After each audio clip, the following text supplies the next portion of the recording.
Alors, mes chers amis, merci d'être là ce soir. Nous avons choisi aujourd'hui de commémorer un événement qui pour moi est très important. L'arrivée en France, au mois d'avril 1916, d'une partie du corps expéditionnaire russe qui avait quitté la Russie tsariste pour venir à Marseille. Alors les historiens divergent, certains disent que les premières troupes russes sont arrivées le 16 avril, d'autres le 22, d'autres le 23. Nous avons retenu la date du 22 parce qu'elle nous paraît la plus vraisemblable.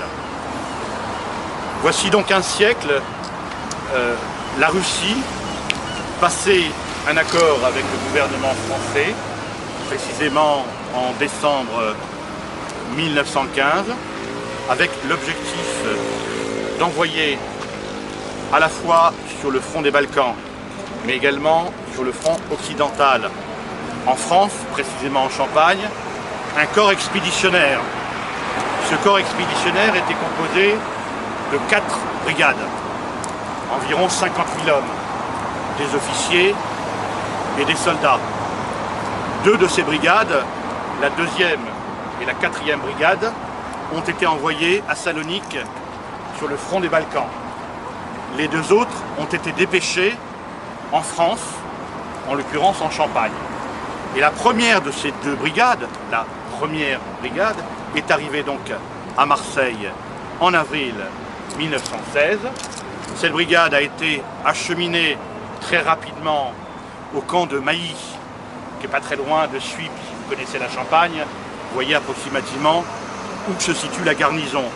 Pour y être formé, non pas à la chose militaire, car les soldats russes qui sont arrivés en France savaient parfaitement se battre, mais simplement pour parler français et connaître les pratiques et les coutumes militaires des soldats français et britanniques, puisque cette brigade est venue bien évidemment prêter main forte aux forces françaises et aux forces anglaises.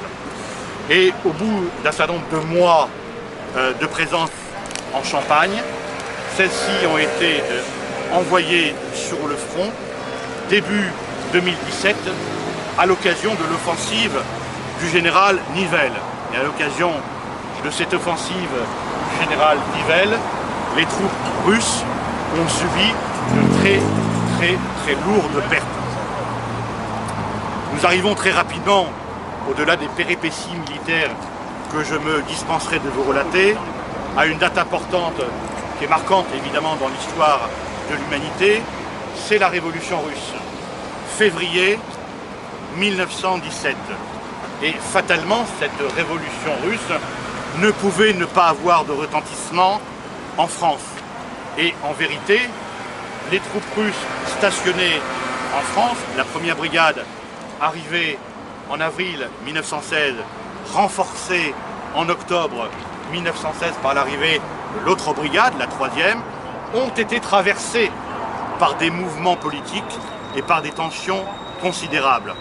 Car voyez-vous, mes chers amis, une partie des frères d'armes des poilus français ont souhaité continuer à combattre sur le sol de notre pays, en Champagne pour l'essentiel, mais une autre partie des soldats et officiers russes ont souhaité quitter la France pour gagner la Russie et se battre aux côtés soit des troupes tsaristes, en tout cas des Russes restés fidèles au tsar, soit des troupes bolcheviques.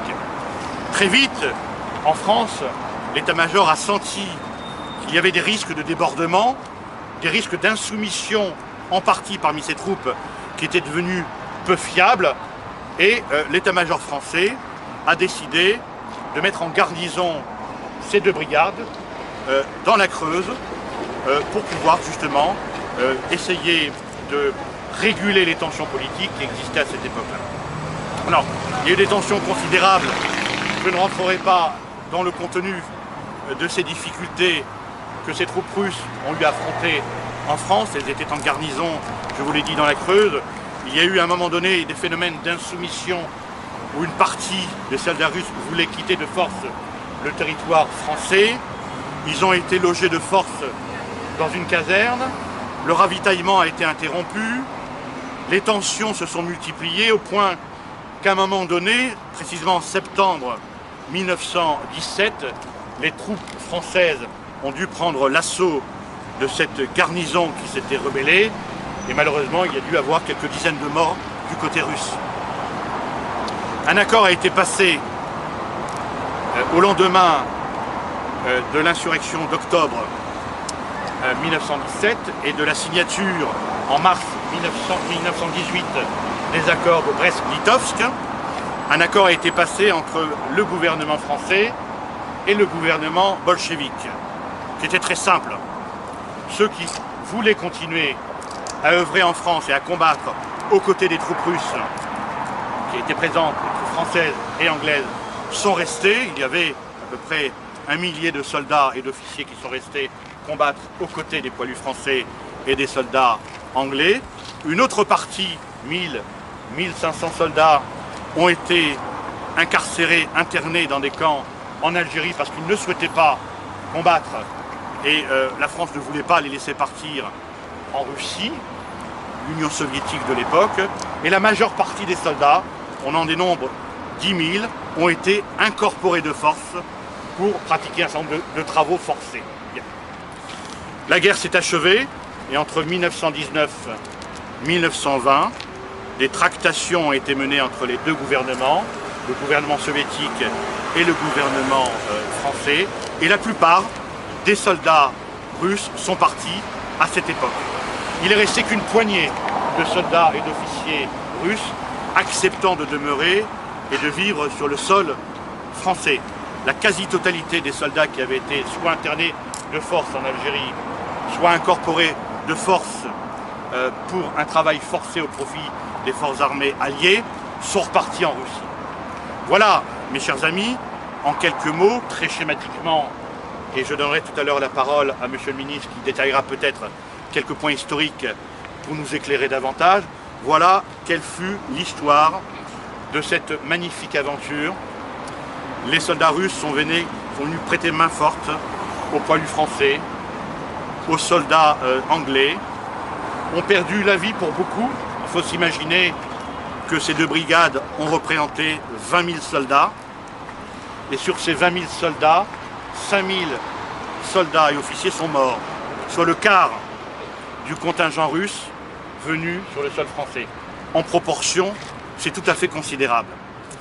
Et donc moi je suis heureux, au pied de ce monument qui a été érigé en 2011, en présence à l'époque du Premier ministre François Fillon, mais également du président du gouvernement de la Fédération de Russie de l'époque, Vladimir Poutine. Ce monument qui rend hommage au corps expéditionnaire russe est derrière nous et marque en quelque sorte cette séquence historique considérable dans l'histoire de nos deux pays. Et je crois important, et le ciel a souhaité le faire aujourd'hui, de se rappeler de cet engagement militaire des forces russes, car cet engagement militaire, de mon point de vue, s'inscrit dans une amitié séculaire entre nos deux nations, la France et la Russie. Cette amitié n'a pas démarré, ne s'est pas amorcée en 1916, elle a commencé bien avant, nous en parlions tout à l'heure, monsieur l'ambassadeur. Elle a démarré dès le 19e siècle, par l'histoire, par la littérature. Je dirais même avant. Et même avant, dès le 18e siècle, avec le siècle des Lumières, qui a nourri aussi la pensée de la Russie tsariste de l'époque. Et cette amitié franco-russe, qui finalement a été le fil conducteur, en quelque sorte, du 19e siècle, et ce début du 20e siècle, subsiste aujourd'hui encore, en tous les cas, dans le cœur des Français.